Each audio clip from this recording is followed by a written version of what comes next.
Avatar Meher బాబాకి జై. జై బాబా అండి. ముందుగా ప్రీతమ తండ్రి మెహర్ ప్రభుకి హృదయపూర్వక నమస్కారాలు తెలియజేసుకుంటూ ఈరోజు సహవాసు ప్రారంభానికి ముందుగా నమో మెహర్ బాబా ప్రార్థనా గీతాన్ని జ్యోతి గారు పాడవలసిందిగా కోరుతున్నాం. జై బాబా అండి. జ్యోతి గారు. జై బాబమ్మ. అవతార్ మెహర్ బాబాకి జై.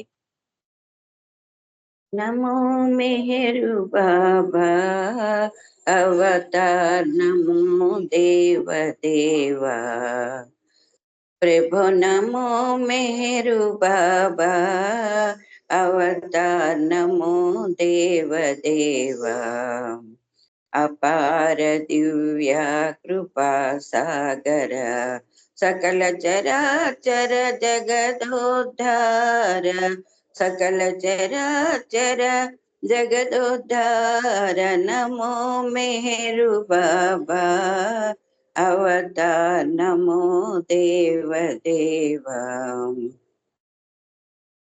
జోహారులివే శ్రీ మెహరు బాబా మహిని జనించిన మానవ రూప ఇహ పరానంద జీవనమీవా భవభయ భంజన పరమ పావన నమో మెహరు బాబా అవతార్ నమో దేవ దేవా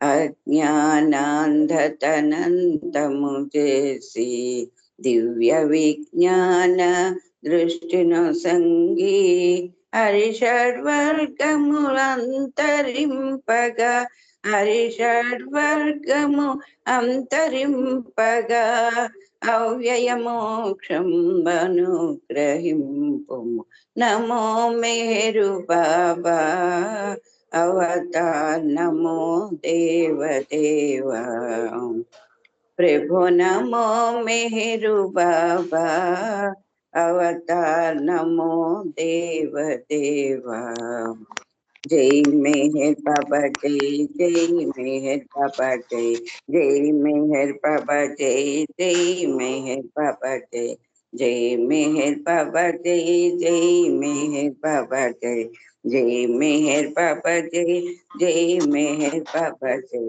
జై మెహర్ బాబా జై జై మెహర్ బాబా జై అవతార్ మెహర్ బాబా की జై. జై బాబా అండి. అందరికీ జై బాబా.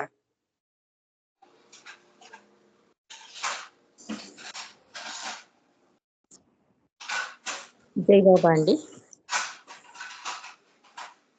డిస్టర్బెన్స్ వస్తుంది ఎక్కడ.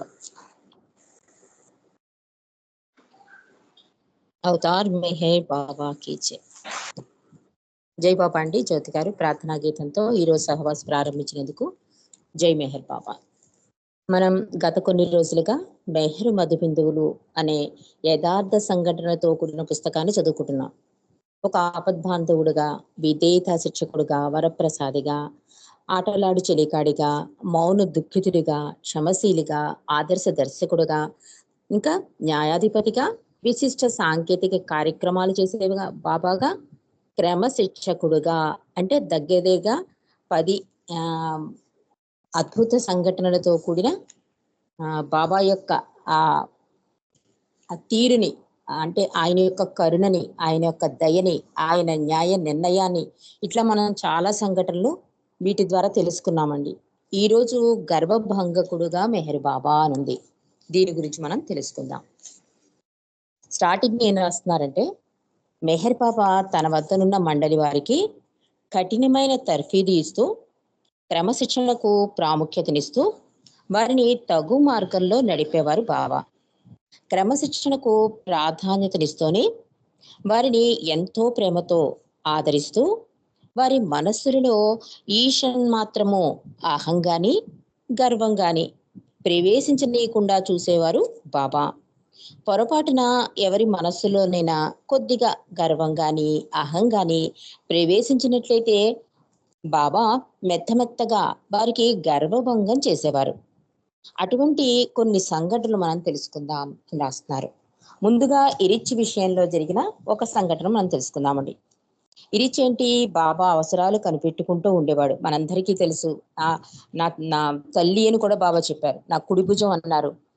అలాగే బాబా యొక్క మాటలను భాషా రూపంలో వ్యక్తీకరించిన భగవద్వాణి అన్నారు. ఇట్లా అద్భుత వ్యక్తి, మహానుభావుడు ఇరిచి జస్సవాల.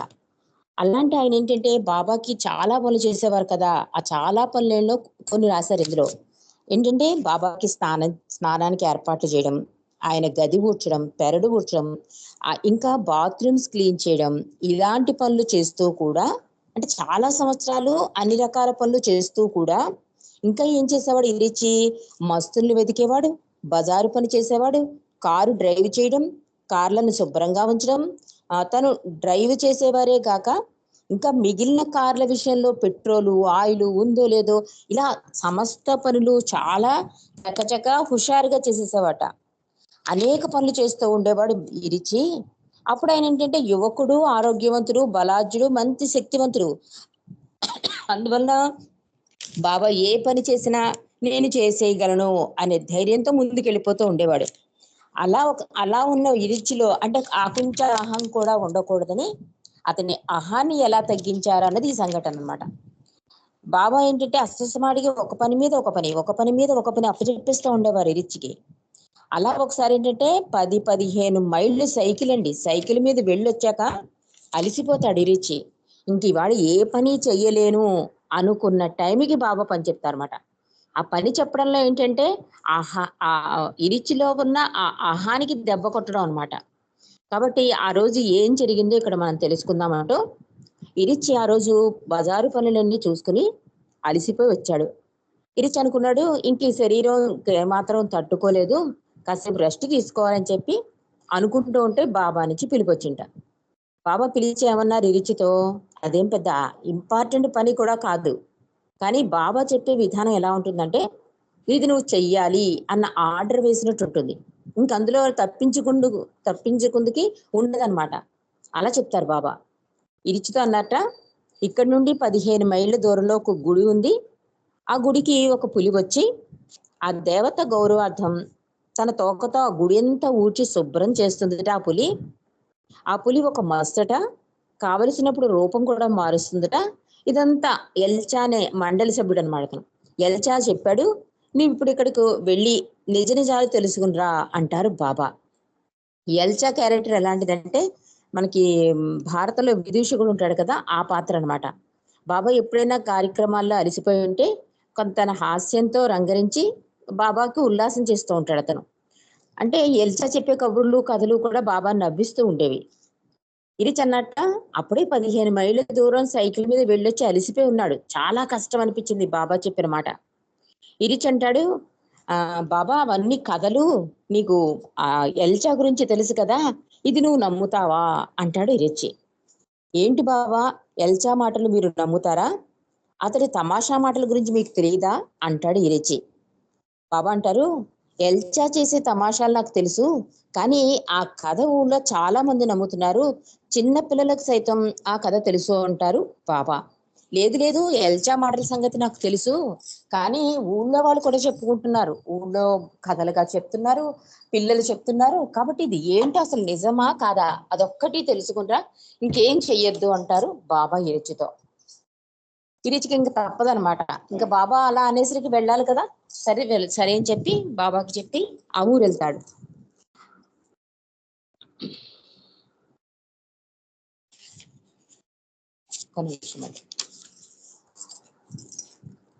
తీరా చూస్తే ఆ ఊళ్ళో అది కట్టు కదా అని తెలుస్తుంది. ఇరిచి బయలుదేరి పాపం అన్ని మైళ్ళ దూరం వెళ్ళి వాకప్ చేస్తే అది కట్టు కదా అని తేలుతుంది. అప్పుడు బాబా దగ్గరికి వెళ్ళి ఈ వార్త చెప్పాననుకో, ఇరిచి అనుకుంటాడు అనమాట, వెళ్ళిన వెంటనే పని అయిపోతుంది. కానీ మనసులో అనుకుంటాడు, వెంటనే వెళ్ళి బాబా ఇది కథ కాదు, ఇది ఇల్లు అని చెప్పాననుకో, ఇది నిజం కాదు కథ అని చెప్పాననుకో, బాబా వెంటనే ఇంకో పని పురమాయిస్తారు. ఇప్పుడే వెళ్ళి ఏం లాభం, కాసేపు విశ్రాంతి తీసుకుంటాను, ఇదేమీ అర్జెంట్ ఇన్ఫర్మేషన్ కాదు కదా అని చెప్పి ఒక దారిలో తన సైకిల్ తన చేతికి ఎవరైనా దొంగిలించేస్తారేమో అని చెప్పి సైకిల్కి తన చేతికి ఒక తాడేసి కట్టేసుకుని ఓ దారిలో ఒక గట్టు మీద పడుకుంటూ పోతాడు ఇరిచి.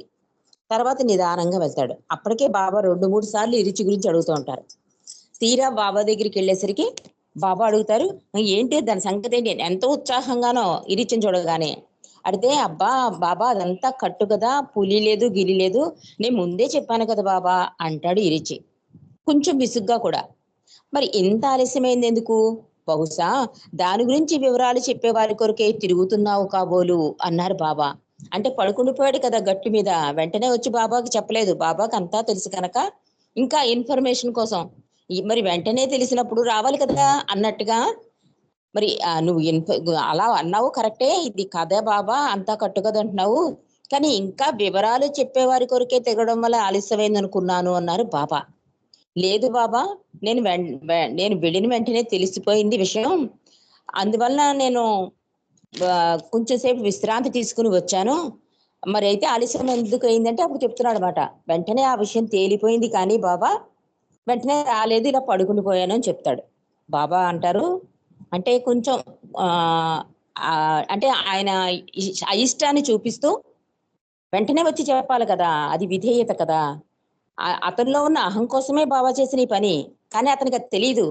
కానీ బాబా ఏం చేస్తున్నారంటే ఆ ఎరిచి చెవి మెలేసి, ఎప్పుడు ఇలా చేయకు, ఏ విషయమైనా సరే తెలిసిన వెంటనే నాకు వచ్చి కబురు చెయ్యి, నీ నిర్ణయం ఇది, నీ నిర్ణయం మీద వదిలేకు అని చెప్పి చిన్నగా ఇరిచి చెవిలో మెలిపెట్టి బాబా హెచ్చరించాట. దాంతో ఇరిచి క్షమించమని బాబాని అడగడం, బాబా క్షమించేయడం, అలా జరిగింది. కానీ ఏంటంటే ఇరిచిలో ఉన్న అహం, అంటే అది కట్టు కదా బాబా అంటే బాబా కోసం నేను ఏదైనా చేసేయగలను అన్న ఇరిచి అహాన్ని ఆ రూపాన బాబా తగ్గించారు అని ఈ కథ రాశారు, ఈ సంఘటన రాశారు. నెక్స్ట్ సంఘటన ఏంటంటే బావు కల్చరీ గురించండి. ఈయన మండలి సభ్యుడు, మనందరికీ తెలుసు. చాలా చదువుకున్నవారు, ఎంఏ చదువుకున్నాడు, లా కూడా చదువుకున్నాడు. ఆయన చాలా విద్యావంతుడు. బాబా పరిధిలోకి కొత్తలో వచ్చినప్పుడు జరిగిన సంఘటన అనమాట. బాబు కల్చరీ ఎప్పుడైనా సరే ఏదైనా పని చెప్పినప్పుడు కొంచెం కొన్ని పనులు అయితే ఫ్రీగా చేసేసేవాడు, కొన్ని పనులు చేసి కొంచెం మొహమాట పడేవాడు. అంటే చదువుకున్నాడు కదా, కొంచెం డిగ్నిటీగా ఉండాలి అన్నట్టుగా ఉండేవాడు అనమాట. కానీ ఒకసారి ఏమవుతుందంటే బావు కల్చరీ ఈ సామాన్లు మోస్తున్నప్పుడు నెత్తి మీద పెట్టుకుని సామాన్లు మోసే సంఘటన ఒకటి వస్తుంది. అప్పుడు అతను చాలా ఫీల్ అయిపోతాడు అనమాట. ఆ సందర్భంగా బాబా ఏమన్నారో మనం తెలుసుకుందామండి. అది బాబా సతారాలో గ్రాఫ్టన్ బంగ్లాలో ఉంటారు. పురుష మండలి ఏంటంటే రోజ్వుడ్ బంగ్లాలో ఉంటే బాబా గ్రాఫ్టన్ లో ఉంటారు. 1955లో మార్చి 21వ తేదీన పార్సీ వాళ్ళది ఉగాది, మనకి ఎలా వస్తుందో ఉగాది, అలాంటి ఉగాది వస్తుంది.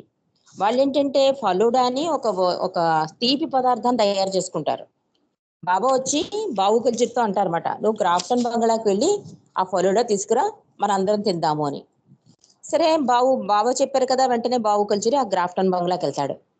అనుకుంటాడు, ఇది ఎలా తీసుకురావాలి, అక్కడ నౌకర్లు ఉంటారు కదా, నౌకర్ల సాయంతో తెచ్చేసుకుందాం అని చెప్పి వెళ్తాడు. తీరా వెళ్తే అది రెడీ అయిపోయి ఉంటుంది. అక్కడ ఇద్దరే స్త్రీలు ఉంటారు, మోయడానికి కూడా ఎవరు ఉండరు. బావుని చూడగానే వాళ్ళు ఏం చేస్తారు, ఈ ఫలోడా పెద్ద గిన్నె తీసుకొచ్చి అతను ఎత్తి మీద పెట్టేస్తారు. బావుకి ఏం చేయాలో అర్థం కాదు. కానీ బాబా ఆజ్ఞ, తీసుకురమ్మన్నారు, నౌకరు లేరు, సాకు పెడితే కుదరదు. బాబా ఇమీడియట్ గా తీసుకురమ్మన్నారు. సరే, ఆ నెత్తి మీద ఆ బరువును మోసుకుంటూ రోడ్డు దాడుతూ అనుకుంటాడు వాడు మనసులో. రోజు ఏంటంటే బావు కల్చూరి ఈ గ్రాఫ్టన్ బంగ్లాకి, రోజుడ్ బంగ్లాకి ఒక అతను ఉంటాడు. అతని పేరేంటంటే సౌరభ్జీ దామనియా. అతడంటే ఈ గ్రాఫ్టన్ బంగ్లాకి మేనేజర్ అన్నమాట. ఈ బావు కల్చర్ని చూడగానే చాలా ముచ్చటగా ఉంటాడు. చిన్న కుర్రాడు, ఇంత ఆధ్యాత్మికం, అంత చదువుకున్నాడు, ఎంత అదృష్టవంతుడో, ఆ డిగ్రీని పెడుతున్నా అదంతా చూసి ముచ్చట పడుతూ ఉంటాడు ఆయన. బావు కల్చర్ కూడా కొంచెం గర్వంగా, అంటే వయసులో కుర్రాడు కదా, కొంచెం డిగ్నిఫైడ్గా, చాలా కొంచెం దర్పంగా ఉంటాడనమాట. ఈ సౌరభ్ జంపినాతో రోజు నేను ఎంతో చక్కగా మాట్లాడుతున్నాను, ఈ రోజు ఒక కూలి వాళ్ళగా ఈ పెద్ద గిన్నె మోసుకుంటూ అలా అతనికి ఎదురు పడితే నాకు ఎంత అవమానం. బాబా ఎందుకు ఇలా చేశారు, పోనీ కనీసం ఇలా చేసినా బాబా అతను చూడకుండా చేసేలా చేస్తే బాగుండు, రక్షించు బాబా, రక్షించు బాబా అని నామం చేసుకుంటూ రోడ్డు దాడతాడు. రోడ్డు దాటేసి ఇంక బంగ్లాకి వెళ్తుంటే అమ్మయ్య అతను చూడలేదు అనుకునే టైంకి వెనక నుంచి సాహెబ్జీ గుడ్ మార్నింగ్ అంటాడు సౌరభ్జీ. ఇంకా బావుకి తల తీసినట్టు అనిపిస్తుంది. ఏం చేయాలో తెలియక మాట్లాడకుండా బావ దగ్గరికి వచ్చేస్తాడు. ఆ పాత్ర చాలా బరువు ఉంటుంది అన్నమాట. గబగబా ఇరిచి వాళ్ళ ఫ్రెండ్ కలిసి అతని ఎత్తి మీద నా పాత్ర కిందకి దించేస్తారు. కొంచెం బావు కల్చరు డల్ గా ఉంటాడు, ఎందుకంటే అతను చూసేసాడు, ఏదో అవమానంగా అనిపిస్తుంది అన్నమాట. ఏంటి పాత్ర చాలా బరువుందా అడుగుతారు బాబా. ఇరిచి పెండు కలుగ చేసుకుని, బాబా చాలా బరువు ఉంది, పాపం ఎలా మోస్తాడో బావు అని ఇరిచి అంటాడు. ఈలోగాను బాబా అంటారు, అవునా అంత బరువు ఉందా, దారిలో ఎవరైనా నిన్ను చూసారా అడిగారు బాబా. బావు కల్చూరికి ఇంకా చాలా బాధ వచ్చేసి, నాకు చాలా సిగ్గు అనిపించింది బాబా, అతను నన్ను చూశాడు అని చెప్పేసుకుంటాడు. జరిగిందంతా చెప్పేసరికి బాబా ఎరిచి పండు అందరూ నవ్వుతారు. అతను ఉడుకుపోతున్న మొహం, ఆ చెప్పడం, ఆ తీరు చూసి, ఇంకా చిన్న వయసు, అది అవమానంగా భావించడం చూసి అందరూ నవ్వుతారు. నవ్వితే అప్పుడు తర్వాత బాబా అంటారు, నువ్వు చేసే పని ఏంటి, నాకు విధేయత చూపించడం, నేను చెప్పిన పని చేయడం, కానీ నువ్వు ఫీల్ అయ్యావు చూడు, దానికి నేను చెప్తానని చెప్పి బాబా అంటున్నారు, ఇతరులు చూస్తే సిగ్గుపడేవాడివి, నాకు విధేయత ఎలా చూపగలవు, నీవు ప్రపంచం దృష్టిలో ఆలోచిస్తున్నావు గాని నా పరంగా కాదు. నా గురించి ఆలోచించేవారు ప్రపంచం గురించి లెక్క చేయరు అంటూ బాబా బావుకి చెప్పి, ఆ ఫలుడాలో గరిటె పెట్టి దాంట్లో కొంచెం వేసి ఇది తీసుకుని సౌరభ్జీకి ఇచ్చిరా అంటారండి బాబా. ఇది చెప్పేసి, నువ్వు నా గురించి పనిచేస్తున్నావు కనుక అది అవమానంగా భావించకు, అది అవమానంగా భావించావంటే నువ్వు ప్రపంచాన్నే చూస్తున్నావు, నా మాటకి ఇంపార్టెన్స్ ఇవ్వట్లేదు, నాకు విధేయత చూపించినట్టే, కాబట్టి నాకు విధేయత చూపించాలంటే ఇలాగే ఉంటుంది అని చెప్పి, పైగా గిన్నెలో కొంచెం ఫలుడా వేసి, ఎవరైతే తనకి గుడ్ మార్నింగ్ చెప్పాడో ఆ మేనేజర్ దగ్గరికి వెళ్ళి ఈ ఫలుడా ఇమ్మంటారు బాబా. అదే ఇంకోళ్ళైతే ఎవరు ఎందుకంటే అక్కడ అవమానం జరిగింది, ఈ బాబా చూస్తే ఇలా అంటున్నారు, అస్సలు ఏమి కనికరం చూపించి అలా ఫీల్ అవుతారు. కానీ బాబు వెంటనే రియాక్ట్ అయ్యి, జస్ట్ నేను బాబా కోసమే కదా ఉన్నాను అనే ఆలోచన కలిగి ఆ గిన్నె తీసుకెళ్లి సౌరభ్జీకి అందజేస్తాటండి. అప్పుడు సౌరభ్జీ అంటాట, అంత బరువు తీసుకెళ్ళావు కదా, మీకు నౌకర్లు లేరా అని అడుగుతాడు ఆ సౌరభ్జీ. బావు అంటాడు, మేమంతా బాబా సేవకులమే, ఆయన అటువంటి పని మాకు అప్పచెప్పడం మా అదృష్టం అంటాడు బావు తిరిగి అతనితో. అంటే అప్పుడు రియలైజేషన్ జరిగింది అతనికి. అంటే ఇలా కాదు నేను ప్రవర్తించే తీరు, నేను బాబా కోసమే ఉండాలి, బాబా చెప్పిందే చేయాలి, బాబాకే విధేయత చూపించాలి, బాబా సంతోషాన్నే కోరాలి అనే అర్థమైంది బాబా మాటలతో. అది మళ్ళీ తిరిగి వచ్చి బాబాకి చెప్పాట. బాబా అతను ఇలా అన్నాడు, నేను ఇలా చెప్పాను అని. అంటే బాబా చాలా సంతోషించి అప్పుడు బాబా మళ్ళీ చెప్తున్నారు, రాయిపై, అంటే ఎవరైనా సరే నా దగ్గర ఉండాలి అంటే రాయి వలె జీవించడం నేర్చుకో అన్నారు బావుజీతో. ప్రజలంతా దాన్ని తొక్కి వెళతారు, మళ్ళీ భగవంతుని మూర్తిగా పూజలు చేస్తారు. అంత మాత్రాన ఆ రాయిలో ఏ విధమైన మార్పైనా ఉంటుందా, ఏమీ ఉండదు. దానిని తన్నినా, దానిపై భూమి వేసినా, దానిని పూజించినా అది చలించదు. మీరంతా కూడా ఎరుకుతో రాయి వలె ఉండాలి, మీరు రాయిలాగే ఉండగలిగినప్పుడే జీవిత గమ్యం చేరగలరు అన్నారు బాబా బావుతో. ఈ రకంగా బాబా ఒక సందేశం ఇచ్చినట్టేనండి. అంటే మనం బాబా కోసం, బాబా ప్రేమికులుగా మనం చెప్పుకుంటున్నప్పుడు బాబా ఇచ్చిన అంగీకరించవలసిందే. అందుకే బాబా చెప్పింది ఏంటి, దైవేచ్ఛను అంగీకరించకుండా దైవాన్ని ప్రేమించలేవు. అంటే ఆయన ఇచ్చిన అంగీకరించకపోతే జీవితంలో ఏం జరిగినా కూడా కంగారెడిపోతాం. అందుకని దానివల్ల ఏమవుతుంది, బాబాకి ప్రేమ చూపించలేం, సంతోషం చూపించలేం, విధేయత చూపించలేం, ఏది చేయలేం. కాబట్టి ముందు అంగీకారం, అంటే ముందు విధేయత చూపించాలి అని చెప్పి బాబా సందేశం ఇచ్చినట్టు అయ్యింది. అలా మండలి వాళ్ళకి కూడా జ్ఞానోదయం కలిగించారు. ఇక ఇంకో సంఘటనలోకి వెళ్దామండి. ఇది 1957 అక్టోబర్ నెలలో బాబాకి తుంటి ఎముక విరుగుతుంది అనమాట. ఆ వైద్యం నిమిత్తం బొంబాయిలో ఉంటారు బాబా, బొంబాయి వెళ్తారు. బావు కల్చర్ని పిలిచి, ఇంక మీరు రేపు బొంబాయి వెళ్తామనగా ముందు రోజు బావు కల్చర్ని పిలిచి, ఇది సింపుల్ గా చెప్పేసుకుందాం, మనందరం తరచూ విన్న స్టోరీ, ఇది విన్న సంఘటన. ఆర్నవాజ్ ఇంటికి వెళ్తున్నాం మనం బొంబాయిలో, వాళ్ళ ఇంట్లో చాలా బాగుంటుంది ఫుడ్, చాలా బాగా తయారు చేస్తారు, నువ్వు ఈ మధ్యన అసలు సరిగ్గా తింటం లేదు, బాగా చిక్కిపోయావు నా పనిలో పడి, నువ్వు అక్కడికి వెళ్ళినప్పుడు మాత్రం ఏ మాత్రం మొహమాట పడకుండా కడుపు నిండా భోంచెయ్యి చెప్తారు బాబా బావుతో. బాబు సరే బాబా కడుపు నిండా భోంచేయమన్నప్పుడు తప్పేముంది, ఓకే బాబా అంటాడు. సరే సాయంత్రానికల్లా బొంబాయి చేరతారు. మళ్ళీ బావుని పిలిచి బాబా అంటారు, ఇక్కడ బ్రహ్మాండమైన భోజనం దొరుకుతుంది, నువ్వు బయట ఏం తినకే అంటారు. బయట తినడానికి వాళ్ళ జేబులో డబ్బులుంటాయి కదా, కానీ బాబా అలా అంటారంతే. అలాగే బాబా, పొద్దున టీ మాత్రమే తీసుకో, ఇంకేమీ తినకు, భోజనం టైం మాత్రం శుభ్రంగా వాళ్ళు ఏం పెడితే అది కడుపు నిండా తిను, మొహమాట పడకు అంటారు బాబా మళ్ళీ. సరే మధ్యాహ్నం అవుతుంది, భోజనానికి అందరూ కూర్చుంటారు. బాబు కిల్చిరి పక్కన బాబా కూర్చుంటారు. బాబు మొదలెడతాడు తింటూ ఉండం. బాబా సడన్ గా మొదలెడతారు, ఏంటి అంతంత తినేస్తున్నావు బాబు, ఏదో సరదాగా అంటున్నాను అనుకోకు, నిజంగానే నీ తిండి బాగోలేదు అంటారు బాబా. అంటే బాబా సరదాగా అంటున్నారేమో అనుకుని మళ్ళీ తినడం మొదలెడతాడు. బాబా మళ్ళీ అంటారు, నువ్వు అలా తింటున్నావేంటి? ఆ తిండి ఏంటి? తిండి కోసమే పుట్టావా? నీకు అసలు సిగ్గు లేదా? ఇలా మాట్లాడతారు. అందరి ముందు బావుతో అంటూ ఉంటారు. బావు కొంచెం చిన్నపోతాడు. ఇంకా సిగ్గేస్తుంది అనమాట. అంటే రెండోసారి, మూడోసారి ఇలా అంటుంటే, నీకు మర్యాద లేదా? తిండి కోసమే వచ్చావా నువ్వు? ఎందుకు అలా తింటున్నావు? ఆ తిండి చూడండి. ఇలా మాట్లాడుతుంటే ఇంకా బావు అది నిజం అనేసుకుని సరిగ్గా కడుపు నిండా తినకుండా లేచి వెళ్ళిపోతాడు. మళ్ళీ రోజు కూడా ఇదే జరుగుతుందండి. జరిగితే బాబుకి కొంచెం బాధ అనిపించేసి, నాకు ఇవాళ అన్నం వద్దు, బ్రెడ్ తింటాను అంటాడు. బ్రెడ్ తిని గ్లాస్ నీళ్లు తాగేసి ఉంటాను అంటాడు. బ్రెడ్ తింటున్నా కూడా ఆ రొట్టె తింటాను చూడండి ఎలా తింటున్నాడో, అలా నవలచ్చా? ఇంక ఏది చేస్తే బాబు భోజనం టైంలో ఏది చేస్తే బాబా రివర్స్ లో అతన్ని కామెంట్ చేస్తూ ఉంటారు. ఇలా ఎన్ని రోజులు జరిగిందంటే అండి, సహనానికి పరీక్ష అనమాట. విధేయతకి పరీక్ష, సహనానికి పరీక్ష. 20 రోజులు గడిచింటండి అలాగా. అలా సతాయించడం బాబా.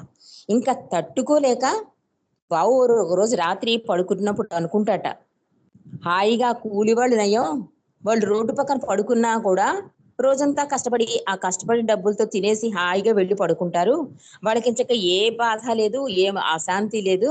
వాళ్ళ బతుకులే నయం, నేను బాబా దగ్గర ఉన్నాను కానీ నాకు సుఖం లేదు. ఆ భావన వచ్చేస్తుంది అతనికి. సరే మొన్నాడు బాబా మళ్ళీ భోజనాల దగ్గర కూర్చుంటే బాబు అంటాడు, బాబా నేను తిన్ను, నాకు ఒక 8 అణాలు ఇచ్చేస్తే చాలు, నేను ఏ బొప్పాయి పండో తినేసి పడుకుంటాను, ఉంటాను అంటాడు. బాబా అంటారు, నేనిచ్చే డబ్బులతో నీకు పండు ఏం దొరుకుతుంది, ఏదో ఒకటి తిను పర్వాలేదు అంటారు. లేదు లేదు లేదు బాబా, నేను రోజు భోజనానికి వస్తుంటే నువ్వు ఏదో ఒకటి అంటున్నావు, నాకు చాలా బాధగా ఉంది, నేను తినలేకపోతున్నాను, అసలు నువ్వు ఎందుకు ఇలా మాట్లాడుతున్నావు నాకు అర్థం కావట్లేదు, కాబట్టి నేను తినను, నాకు డబ్బులు ఇచ్చే బాబా అంటాడు బావు కల్చరు. అప్పుడు బాబా అంటారన్నమాట, బావుని దగ్గర తీసుకుని బాబా ఏం చేస్తారంటే ఒక పండు కోసిచ్చి తినమని చెప్పి, నేను మెహరాబాద్ లో నీకేమని చెప్పాను అడిగారు బాబా. బాగా తినమని చెప్పలేదా? మరి చెప్పాను కదా. ఇక్కడకు వచ్చిన మొదటి రోజు కూడా నేనేమన్నాను, నీవు మాత్రం కడుపు నిండా తినాలి అని చెప్పానా లేదా? నీవు నా మాట వినలేదు, నేనిచ్చిన ఆజ్ఞను ఉల్లంఘించావు. నీవు తినకుండా నా మాట ఉల్లంఘించినప్పుడల్లా నా హృదయం ఎంత క్షోభపడిందో నీకు తెలుసా? అంటే బాబా ఆలోచిస్తుంది ఏంటి? విధేయత. అంటే నా మాటకి కట్టుబడి ఎవరు ఏమన్నా ముందే చెప్పారు, ప్రపంచం దృష్టిలో ఆలోచిస్తే నాకు విధేయత చూపించలేవని. కానీ ఇప్పుడు కూడా ఏం చేస్తున్నాడు అతను? బాబా మాటలు పట్టించుకున్నాడు కానీ బాబా మాట తీసుకున్న విధానాన్ని మర్చిపోయాడు అతను. అందుకని బాబా చెప్తున్నారు, నేను ముందే చెప్పాను, మెహరాబాద్ లో చెప్పాను, బొంబాయి వచ్చినప్పుడు చెప్పాను, నువ్వు తిను, నా మాటలు పట్టించుకోదు, నేనేమన్నా లెక్క చేయదు. ఇవన్నీ నేను చెప్పినప్పుడు నువ్వు దాన్ని దాన్ని ఉల్లంఘించావు. దానివల్ల నేను ఎంత శోభపడ్డానో నీకు తెలుసా అంటున్నారు బాబా. నా మాట ఉల్లంఘించినప్పుడల్లా అంటే తినకుండా లేచి వెళ్ళిపోవడం, సగం సగం తినడం, అర్ధాకిలితో పడుకోవడం, ఇవన్నీ బాబా చూశారు. 20 రోజులు అతను ఎంత బాధపడ్డాడో బాబా కూడా అంత బాధపడ్డాను అని చెప్తున్నారు. నేనిచ్చిన ఆజ్ఞ ఉల్లంఘించావు నీవు తినకుండా నా మాట ఉల్లంఘించినప్పుడల్లా నా హృదయం ఎంత క్షోభిస్తోందో తెలుసా? నీవు సరిగ్గా తినకుండా లేచిపోతుంటే నేనెంత బాధపడుతున్నానో ఊహించగలవా నువ్వు అన్నారు బాబా. బాబా చెప్పిన విషయం నిజమని అప్పుడు బాబు కల్చూరికి అర్థమైపోయిందండి. ఎస్, బాబా చెప్పింది నిజమే కదా, ఎవ్వరు ఏమన్నా నాకేంటి, బాబా ఏమన్నారు, శుభ్రంగా తిను అన్నారు, నేను అది కదా చెయ్యాలి అని అప్పుడు అతనికి అర్థమైంది బాబా చెప్పిన విధేయత. సరే అయిపోయింది ఆ రోజు. కొన్ని నెలల తర్వాత అండి మళ్ళీ ఇదే పరీక్ష ఎదురైంది బాబు కల్చూరికి. అది ఎప్పుడంటే గణేష్ గణేష్ గార్డెన్స్ ఎదురు ఉన్నప్పుడు, అంటే అది పూనా నుండి బొంబాయి నుండి ఆ ప్రేమికులు వచ్చినప్పుడు చిన్న పూనాలో ఏదో ఏర్పాటు చేశారు. ఏర్పాటు చేస్తే అందరి భోజనాలు కూర్చున్నప్పుడు మళ్ళీ బావుని బాబా అన్నారు. సిగ్గులేదు, ఇలా తింటున్నాడు రాక్షస తిండి అంటుంటే అయినా ఆపకుండా తింటుంటే ఆ చుట్టుపక్కల వాళ్ళందరూ అన్నారు, ఆఖరికి ఏ స్థాయి అంటే బాబా, తిండి తినకపోతే చచ్చిపోతావా అన్న మాట కూడా అనేస్తారు. అయినా కూడా బావు ఆపడు, తినేస్తూనే ఉంటాడు. చుట్టుపక్కల ఉన్న మండలి వాళ్ళు అవనండి, ప్రేమికులు అవనండి, వాళ్ళందరూ అంటారు, ఏంటి నీకు అసలు సిగ్గులేదా? బాబా కోసం ఒక్క చిన్న విధేయత కూడా చూపించలేవా? ఒకరోజు తినకపోతే చచ్చిపోతావా? ఎందుకు ఇలా ప్రవర్తిస్తున్నావు నువ్వు? చాలా ఆశ్చర్యంగా ఉంది. మండలి సభ్యుడు నువ్వు, ఒకరోజు మాడిపోతే ఏమవుతుంది? ఇన్ని మాటలు అంటారండి ప్రేమికులు అవనండి, మండలేనండి. అయినా సరే బాబు ఏం మాట్లాడకుండా కడుపు నిండా తినేసి లేచిపోతాడు. లేచిపోయి వాళ్ళతో అంటాడు, నాకు ఏ విషయం ముఖ్యం కాదు, నా పొట్ట పూజ మాత్రమే నాకు ముఖ్యం.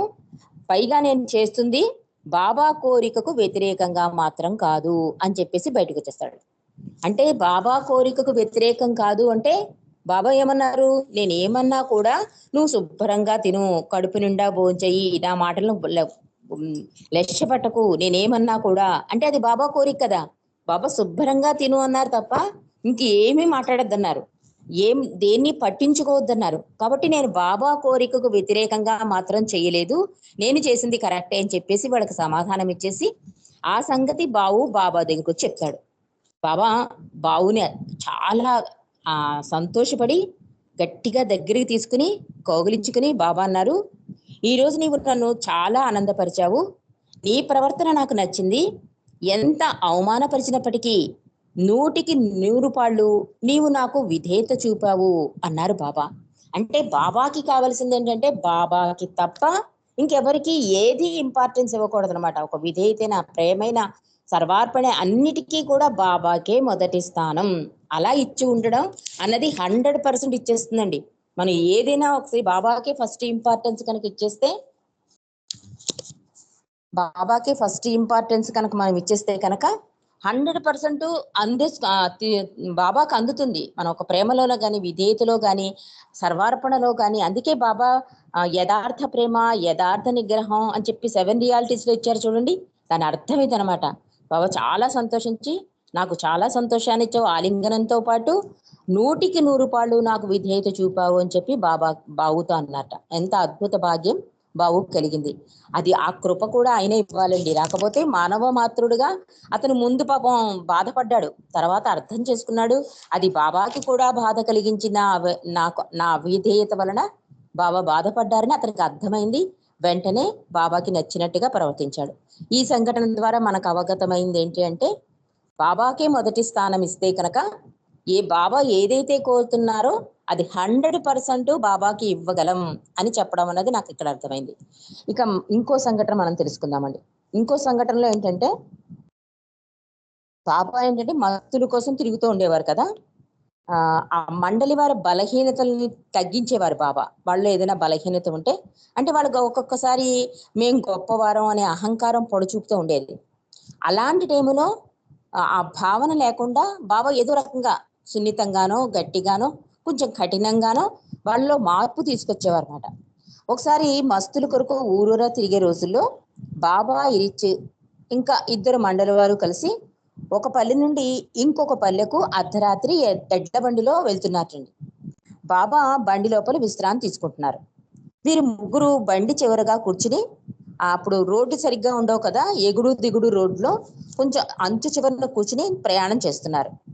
బాబా ఇరిచికి 500 రూపాయలు ఇచ్చి జాగ్రత్త పెట్టమన్నారు. ఇరిచి వాటిని 500 రూపాయలు అంటే అప్పట్లో చాలా డబ్బు. అది ఇప్పట్లో అది మనకి చాలా డబ్బు. అప్పట్లో ఎంత వాల్యూ ఉందంటే ఇప్పుడు లెక్కలో చూస్తుంటే ఒక 5 లక్షలు అనుకోవచ్చు. ఆ డబ్బు తీసుకొచ్చి బాబా ఇరిచిని జాగ్రత్త పెట్టమంటే వెంటనే జేబులో పెట్టుకున్నాడు. ఇరిచికి ఏంటంటే, బాబా ఏ పని చెప్పినా కూడా నేను చాలా శ్రద్ధాభక్తులతో చేసేస్తాను, నేను చాలా జాగ్రత్తగా ఉంటాను అని కొంచెం గర్వం ఉంది. అది తీసేయాలని బాబా చేసే ప్రయత్నాలు ఇవన్నీ కూడా. ఆ రోజు చాలా జాగ్రత్తగా జేబులో పెట్టుకుంటాడు డబ్బులు. కొంత దూరం వెళ్ళాక డబ్బులు కనిపించావు. కంగారు పడిపోతాడు. 500 రూపాయల నోట్ అంటే చాలా పెద్ద మొత్తం కదా. చాలా కంగారు పడిపోతుంటే బాబా అడుగుతారు, ఎందుకు అలా కంగారుగా ఉన్నావు ఇరిచని.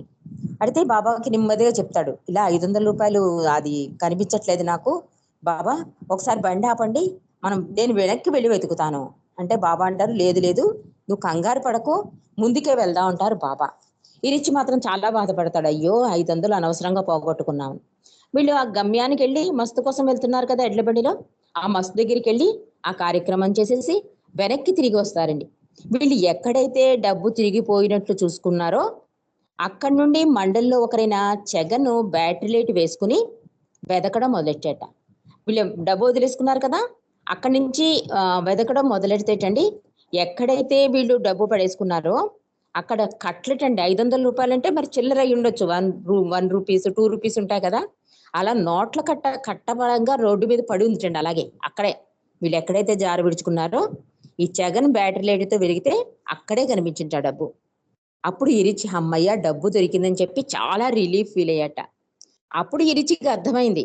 అంటే నేనే జాగ్రత్త పడతాను. నాకే అన్నీ తెలుసు. బాబాకి అంతా కంఫర్ట్ చూస్తాను. బాబాకి ఏ లోటు చేయను. ఈ చిన్న గర్వం ఉంది చూసారా? ఈ చర్య వలన ఇరిచిలో గర్వం అంతా తగ్గిపోయింది అని రాస్తున్నారు. అంటే ముందు ముందు జాగ్రత్త పడేలా, అంటే బాబా చెప్పిన ఏ విషయాన్ని కూడా జాగ్రత్తగా చూసుకుంటాను అన్న భావన కూడా లేకుండా బాబా ఈ చిన్న చర్య ద్వారా అతనిలో మార్పు తీసుకొచ్చారు అని రాస్తున్నారు. అది చూడడానికి చిన్న సంఘటనే, 500 రూపాయలు కదా పోతే ఏమైంది, అయినా బాబా భగవంతుడు కదా దొరికేస్తుంది, ఇట్లా ఏది లేకుండా చూడండి. ఇరిచి కంగారు పడి వెతుకుతానంటే బాబా ఏమన్నారు, వద్దు ముందుకే వెళ్దాం అన్నారు. ఆ కార్యక్రమం అయ్యాక తిరిగి ఎక్కడైతే వదులుకున్నారో అక్కడే ఆ నోట్ల కట్ట దొరికింది. కాబట్టి ఇదంతా కూడా బాబా చేసే చర్య కిందే మనం భావించాలి. నెక్స్ట్ సంఘటనలోకి వెళ్దామండి. నెక్స్ట్ ఏంటంటే, బాబా బెంగుళూరు మస్తు ఆశ్రమం స్థాపించినప్పుడు అక్కడ జరిగిన సంఘటన అనమాట. ఇరిచ్ ఏంటంటే ఈ మస్తు ఆశ్రమానికి తీసుకెళ్తాడు బాబాని. అక్కడేంటో ఒక కంపెనీ యజమాని ఉంటాడు.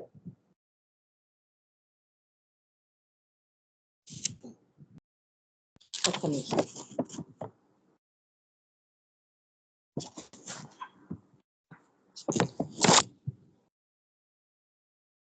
ఈ స్టోరీ కన్నా నెక్స్ట్ సంఘటనలోకి వెళ్ళిపోదామండి మనం. ఇది సింపుల్. ఇందాక మనం చెప్పుకున్నాం కదా, బావుది ఎలాగా ఆ గిన్నె మోహిస్తే గర్వాన్ని, అహంకారాన్ని ఫీల్ అయ్యాడు కదా, ఎలా కలిగించారు. ఇరిచ్ విషయంలో కూడా బాబా చేసిన సంఘటన ఇది తెలిసిన సంఘటనే కనుక నెక్స్ట్ సంఘటనలోకి వెళ్ళిపోదాం. ఇది గని విషయంలో జరిగిన సంఘటన అనమాట. ఇది గని ఏంటంటే నవజీవన కాలంలో మెహర్ బాబాతో ఉంటున్న సహచరుల్లో వాళ్ళందరూ కూడా ఏంటి, నవజీవనంలో భిక్షం ఎత్తుకుని ఆ వచ్చిన భిక్షాన్ని అందరూ సమవాళ్లగా పంచుకుని తినేవారు. ఈ ఫుడ్ అతనికి నచ్చేది కాదు ఘనికి. అందువల్ల ఎప్పుడైనా ఒక్కసారైనా హోటల్కి వెళ్ళి భోజనం చేయాలి అని అనుకుంటూ ఉండేవాడు. బాబాను ఒకసారి అడుగుతాడు, బాబా నాకు ఎలాగైనా సరే డబ్బులు ఇయ్యి, నేను ఒకరోజు హోటల్కి వెళ్ళి భోజనం చేస్తాను అంటే, బాబా ఏం చేస్తారు, అతని కోరిక కొంచెం అమెండ్మెంట్స్ చేసి, అంటే ఈ ఈ సూచనలు ఉన్నాయి కదా అవి కొంచెం పక్కకు మళ్ళించి బాబా అంటారు, సరే వెళ్ళు, నీతో పాటు బలనాథని తీసుకుని వెళ్ళి అక్కడ భోజనం చేసిరా అని చెప్తారు. సరే గనికి చాలా హ్యాపీ అనిపిస్తుంది. మండలంలో ఆశ్చర్యపోతారు, బాబా ఎప్పుడూ కూడా రూల్స్ వ్యతిరేకంగా చేయరు కదా, మరి ఏంటి గనికి ఇలాంటి ఫెసిలిటీ ఇచ్చారు అనుకుంటారు. సరే గని ఆ ఊళ్ళో పెద్ద పట్టణంలో ఉన్న ఊళ్ళో ఉన్న పెద్ద హోటల్కి వెళ్తాడు. బాబా డబ్బులు ఇచ్చారు కదా, ఒక పెద్ద రాజాగారి హోదాలో వెళ్ళి మంచి మంచి డిషెస్ అన్ని ఆర్డర్ చేసి ఎంజాయ్ చేస్తాం. వచ్చేటప్పుడు అక్కడ సప్లై చేసిన అతని సర్వర్కి టిప్పు కూడా ఇచ్చేసి వచ్చేస్తాడు. ఇతని తీరు చూసేసరికి ఇతను ఏదో మహారాజు చక్రవర్తి అన్నట్టు ఆ హోటల్లో సర్వర్లు వీళ్ళందరూ కూడా చాలా గొప్పగా అతని ఊహించుకుని అతనికి మర్యాదలు చేసేసి అందులో టిప్పు కూడా ఇచ్చాడు కదా, ఇంకా సలాం కొట్టేస్తాడు ఆ సర్వర్. అదైపోతుంది, ఇంటికి వస్తాడు. అది బాబా దగ్గరికి వస్తాడు. తను తిన్న ఫుడ్ పదార్థాలన్నీ చెప్తూ ఉంటాడు. బాబా చేప కూర ఇలా ఉంది, ఇది అలా ఉంది, ఇది అలా ఉంది అని చాలా ఆనందంగా చెప్తాడు. బాబా కూడా చాలా ఆనందపడతారు. నువ్వు సంతోషంగా ఉన్నావు కదా, నీకు కడుపు నిండా తిన్నావు కదా అంటారు. అన్నాక సరే ఇప్పుడు ఈ రోజు ఇలా చేసావు కదా, రేపు అదే హోటల్కి వెళ్ళి నువ్వు భిక్షం అడిగి ఆ వచ్చిన డబ్బులతో తిని పదార్థాలు తెచ్చుకుని తిని నాకు చూపించాలి అంటారు బాబా. చూడండి, నవజీవన నిబంధనల ప్రకారం తప్పనిసరిగా బాబా ఆజ్ఞ పాటించి తీరాలి. అంటే అప్పుడు అలా అన్నారు, ఓకే చేసి ఆనందంగా వెళ్ళాడు. ఇప్పుడు బాబా ఏమంటున్నారు, అదే హోటల్కి వెళ్ళి భిక్షం అడిగి నీవు నిన్న తిన్న దానిలో కొంచెమైనా పట్టుకునిరా అన్నారు బాబా. అంటే అక్కడ తినడం కాదు, ఎంత కాస్ట్లీ ఫుడ్ తిన్నాడు, అందులో భిక్షం అడగాలి. ఆ భిక్షం ఎంత వస్తుందండి, కానీ నువ్వు నిన్న ఏం తిన్నావో అందులో సగం పదార్థాలని ఇక్కడ తీసుకురా అని బాబా ఆజ్ఞ వేశారు. దాంతో గనికి ఏం చేయాలో తెలియక, కానీ తప్పదు, ఎంత స్నేహితుడైనా బాబాకి శిష్యుడిగా ఉన్నాడు, మండలి సభ్యుడు. కానీ బాబా ఒక ఆర్డర్ వేశారంటే ఇంక దాన్ని తప్పడానికి వీల్లేదు. అలాగే గని వెళ్ళాడండి. హోటల్కి వెళ్తాడు. వెళ్తే ఇతను చూడగానే మళ్ళీ టిప్ ఇస్తాడు, మళ్ళీ మంచి ఫుడ్ ఆర్డర్ చేస్తాడు అని అనుకుని ఎదురు చూసి అందరూ వెల్కమ్ చెప్తే ఈ గని ఏం చేస్తాడు, అందరి దగ్గరికి వెళ్ళి భిక్షం అడుగుతూ ఉంటాడు. ఆ హోటల్కి వెచ్చిపోయే వాళ్ళకి దగ్గర ఆ గుమ్మం దగ్గర నిల్చొని భిక్షం అడిగితే అందరూ ఆశ్చర్యపోతారండి. ఏంటి నిన్న రాజులా వచ్చి చక్రవర్తిలా వచ్చి అంత తినేసి టిప్పు కూడా ఇచ్చిన వ్యక్తి ఇలా అయిపోయాడేంటి అనుకుని జనాలందరూ ఆశ్చర్యపోయి, అంటే పరిస్థితులు ఒక్కొక్కసారి మారిపోతాయి కదా, పరిస్థితుల ప్రభావం అనుకుంటారు. అలాగే కొంతమంది భిక్ష వేస్తారు, కొంతమంది ఇలా ఉన్నావు పని చేసుకోవచ్చు కదా అంటారు. అన్నిటినీ సహనంతో భరించి ఎంత భిక్ష అయితే వస్తుందో ఆ భిక్షతో కొంత పదార్థాలు కొని తీసుకొస్తాడనమాట. ఇదంతా కూడా బాబా దగ్గరికి వచ్చాక గని మళ్ళీ నిన్నైతే ఎంత ఎంజాయ్ చేస్తూ ఫుడ్ తిన్నాడో అలా చెప్పాడో, ఈ రోజు తన భిక్షం అడిగితే జరిగిన సంఘటనలు, అవమానాలు అదే హాస్యంతో చెప్పేటండి గని. అది గనిలో ఉన్న ప్రత్యేకత అది. అందుకే బాబాకి గని అంటే చాలా ఇష్టం. ఒకసారి కొడితే కూడా మళ్ళీ దగ్గరికి పిలిస్తే మళ్ళీ బాబా ఆలింగనం ఇస్తారేమో అనుకుంటే మళ్ళీ కొడితే బాబా అడుగుతారు, నీకు సిగ్గే లేదా, మరి నీకు అవమానంగా అనిపించలేదా అంటే, నా ఫ్రెండ్ కనుక నిన్ను క్షమించేశాను అంటాడు. అంటే అంత హాస్యాస్పదంగా అంత చలుత్తిగా ఉంటాడు గని. అలాంటి గని అంటే బాబాకు చాలా ఇష్టం. మంచి మంచి హాస్యంగా బాబాని రిలీఫ్ కూడా చేస్తూ ఉంటాడు విశ్వ కార్యక్రమాల్లో. అలాంటి గని నిన్నటి రోజు ఎంత అద్భుతంగా హాస్యం పండించి చెప్పాడో, ఈ రోజు అవమానాన్ని కూడా అంతే హాస్యం రంగరించి బాబాకి చెప్పాట. బాబా చాలా సంతోషించాట. ఈ విషయంలో మనం అర్థం చేసుకోవలసింది ఏంటంటే, ఏం రాస్తున్నారంటే కంక్లూడింగ్ గా, గౌరవాన్ని అవమానాన్ని కూడా సరి సమానంగా చూడగలిగిన వాడు ఘనత ఒక్క గనికే దక్కింది అన్నట బాబా. అంటే ఒక గౌరవం ఇచ్చినా కూడా హాస్యంగా తీసుకుని చెప్పాడు, అవమానమైనా కూడా ఇది అంటే దేనికి అంటకూడదు అంటారు చూడండి, తామరాకు మీద నీటి బొట్ల అలా ఉండగలిగాడు గని. కాబట్టి గనికి ఒక్కడికే దక్కింది అన్నట. కేవలం బాబాకు ఆయన ఎడగల ప్రేమ, చిన్ననాటి మిత్రునిగా అభిమానం, ఆయన ఆజ్ఞలను శిరసావహించే స్థిరత్వం ఎంతైనా మెచ్చుకోదగ్గవి అని రాస్తున్నారు. ఎంత అద్భుత వ్యక్తితో చూడండి గని అంటే. అంత ఫ్రీ కూడా బాబా ఇచ్చారు. ఇచ్చినా కూడా బాబా అప్పుడు ఫ్రీ ఇచ్చారు కదా, ఇప్పుడు హోటల్కి వెళ్ళి అడుక్కోవడం ఏంటి చెప్పి మానలే. ఇది కూడా బాబా ఇచ్చిన స్వేచ్ఛే అనుకుని వెళ్ళాడు, ఆ పని చేశాడు, బాబాకి సంతోషాన్ని ఇచ్చాడు. అలా బాబా అతనిలో ఉన్న ఈ అహంకారాన్ని, కొంచెం గర్వాన్ని తీసేశారు, ఒక పాఠం చెప్పారు. పైగా బాబాకి కూడా చాలా సంతోషం అనిపించింది అతని చర్య. కాబట్టి గనిలో ఉన్న క్వాలిటీస్ ఏంటంటే, బాబా మీద ప్రేమ ఉంది, చిన్ననాటి మిత్రుడిగా అభిమానం ఉంది, బాబా ఆజ్ఞలు శిరసా వహించే స్థిరత్వం, స్థిత ప్రజ్ఞత అంటారు చూడండి, ఆ స్థిరత్వం కూడా ఉన్నాయి. అందుకే గని ఒక స్పెషల్ అని రాస్తారు ఇక్కడ. ఇక్కడ నెక్స్ట్ చెప్పుకుందామా, ఇంకొక 5 నిమిషాలు చెప్పేసి, ఈరోజు బాబా అక్షర ఫలకం వదిలేసిన రోజు కనుక దాని ఇంపార్టెన్స్ మనం తెలుసుకుందామండి. ఒకసారి తలుచుకుందాం, అది డివిఎస్ఎన్ మూర్తి గారి ద్వారా మనం తెలుసుకుందాం. ఇప్పుడు లాస్ట్ సంఘటన ఏంటంటే, ఈ చాప్టర్ లో లాస్ట్ సంఘటన చెప్పేసుకుందాం. ఇది ఎప్పుడంటే 1955 సంవత్సరంలో మెహర్ బాబా మౌనంలో ఉన్నారు. మెహరాబాద్ లో చిన్న గది బయట కూర్చున్నారట బాబా. అప్పట్లో ఆదికేరాని ఆయన స్నానపానాదులు చూసుకుంటూ ఆయన సరసనే ఉండేవారు. అంటే 1925 అండి, ఇక్కడ 55 అంటే 25 మౌనం దాల్చలేదు. ఇక్కడ ఈ పుస్తకం ప్రింట్ చాలా డల్ గా ఉంది. జై బాబా. 1925 సంవత్సరంలో జరిగిన సంఘటన. అప్పటికింకా బాబా మౌనం దాల్చలేదు. మెహరాబాద్ లో చిన్న గది బయట బాబా కూర్చున్నారు. అప్పట్లో ఆదికేరాని ఆయన స్నానపానాదులు చూసుకుంటూ ఆయన పక్కనే ఉండేవారు. ఆ రోజుల్లో అహ్మద్ నగర్ లో ధనవంతులైన ఒక పార్సీ కుటుంబం ఉండేది. వారికి ఆ పట్టణంలో అనేక వ్యాపారాలు ఉన్నాయి. ఆ కుటుంబంలో సుమారు 75 మంది సభ్యులుంటారు. కానీ వారిలో ఒకరికి బాబా అంటే పడేది కాదు. అతను ఒక యువకుడు. ఒకనాడు ఉదయం 11 గంటల ప్రాంతంలో అతను కారు వేసుకొచ్చి మెహరాబాద్ లో బాబా దగ్గరికి వచ్చి నానా మాటలు బాబాని అంటాడు. అంటే చాలా పొగరుగా చెప్తాడట బాబాని ఇబ్బంది పెడతాడు తన మాటలతో, చాలా పొగరుగా ఉంటాడు. బాబా అహ్మద్ నగర్కి ఏమైనా రాజా? బాబా మాటలు ఎందుకు వినాలి? అసలు ఈయనెవరు? ఈయన స్థాయి ఏంటి? ఇంకెలా పడితే అలా మాట్లాడతాట. ఇదంతా ఆదికేరాని వింటున్నాడు, సహించలేకపోతాడు. ఒక్క ఉదుటిని వెళ్ళి అతని కాలర్ పట్టుకుని కొట్టేయాలనుకుంటాడు. ఈ ఆదికేరానిలో ఉన్న మార్పు చూసి మా బాబా గమనించి, సర్దుకో, ఊరుకో, తొందరపడుకొని సౌజ్ఞ చేస్తూ ఉంటారు. అలా అతను తగ్గినప్పుడల్లా అతను రెచ్చిపోతూ ఉంటాడు. ఇంకా ఆఖరికి ఆదికేరాని గోపికి నశించి గట్టిగా అరుస్తాడు, రాస్కెల్, నువ్వు బయటికి వెళ్తావా లేదా, రాస్తే నేను గేటైనా అని గట్టిగా అరుస్తాటండి ఆదికేరాని. అంటే అంత దారుణంగా బాబాని దూషణ చేశాడు అతను. బాబా మాత్రం ఊరుకునే ఉంటున్నాడు. కానీ ఆదికేరాని యువకుడు అందులో ఊరుకుని ఉండలేకపోయాడు. వెంటనే ఇతను ఆదికేరాని అలా అనగానే అతను వెనక్కి వెళ్ళిపోతాడు. దిగిపోయి అంటే మెహరాబాద్ నుంచి వెళ్ళిపోతూ ఉంటాడు. బాబా అంటారు, ఎందుకు ఇలా ప్రవర్తించావు నువ్వు అని అడుగుతారు. అంటే అతని మాటలు నాకు చాలా తప్పుగా అనిపించాయి బాబా. నువ్వు ఇంకా వదిలేసి ఉంటే నేను చితక బాధేద్దును అంటాడు. బాబా వెంటనే చాలా తప్పు భావనది, నువ్వు వెంటనే వెళ్ళి నా నా నా నా ఆర్డర్గా నువ్వు అతని కాళ్ళకి దండం పెట్టి క్షమించమని వేడుకో అంటారండి బాబా. అంటే ఈ పాపం ఇంకా ఆదికేయనికని ఏం చేయాలో అర్థం కాదు. బాబా అంటే ఇష్టం, కానీ బాబా ఆజ్ఞకు కూడా ఇష్టంగా ఉండాలి కదా. వెంటనే వెళ్ళి అతను కారు ఎక్కబోతుంటే గబగబా పిలిచి, బాబా చెప్పారు కనుక నేను మీ కాళ్ళకి నమస్కరిస్తున్నాను, నన్ను క్షమించండి అని చెప్తాడు. అండం ఎలా అంటాడంటే అతనికి మనసులో ఇష్టం లేదు చెప్పడం, సారీ చెప్పడం, అందులో కాళ్ళకి దండం పెట్టడం, ఈ చర్యలు ఏమీ ఇష్టం లేదు. అందుకని ఆ అక్కసనంతా ఎలా చెప్తాడంటే, బాబా చెయ్యమన్నారు కనుక చేస్తున్నాను, నన్ను క్షమించండి, ఇది బాబా చెప్పారు కనుక చేస్తున్నానని చెప్పి కాళ్ళకి దండం పెట్టి వెనక్కి తిరిగి వచ్చేస్తాడు. ఇతని చర్యకి అతను ఆశ్చర్యపోతాడు. అంటే అంతలాగా రౌద్రంగా అరిచి బయటికి పోనరిచిన ఆదికేరాని ఇప్పుడు పిల్లిలా, అంత పులిలా అరిచిన ఆదికేరాని ఇప్పుడు పిల్ల వచ్చి సారీ చెప్పి కాళ్ళకి దండం పడ్డ చూస్తే అతను ఆశ్చర్యపోతాడు. కానీ అతడు కాదు ముఖ్యం బాబాకి, ఆదికేయరానిలో మార్పు రావాలి.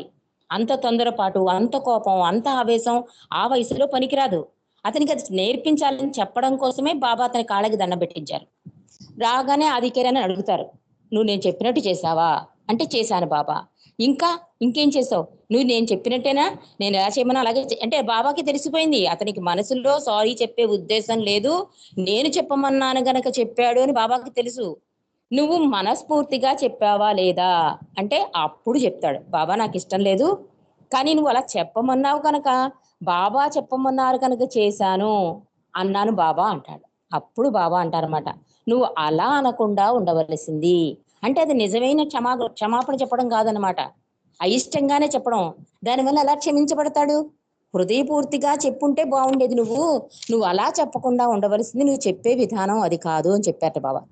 కాబట్టి బాబా ఏం చేస్తారంటే, తన శిష్యులు కూడని పని చేస్తుంటే అది కూడదని సరిదిద్దుతూ, ఎప్పటికప్పుడు వారి అహంకారానికి కళ్ళెం వేస్తూ, వారిని సక్రమ మార్గంలో తనకు తగిన శిష్యులుగా తయారు చేయడమే బాబా ఉద్దేశం.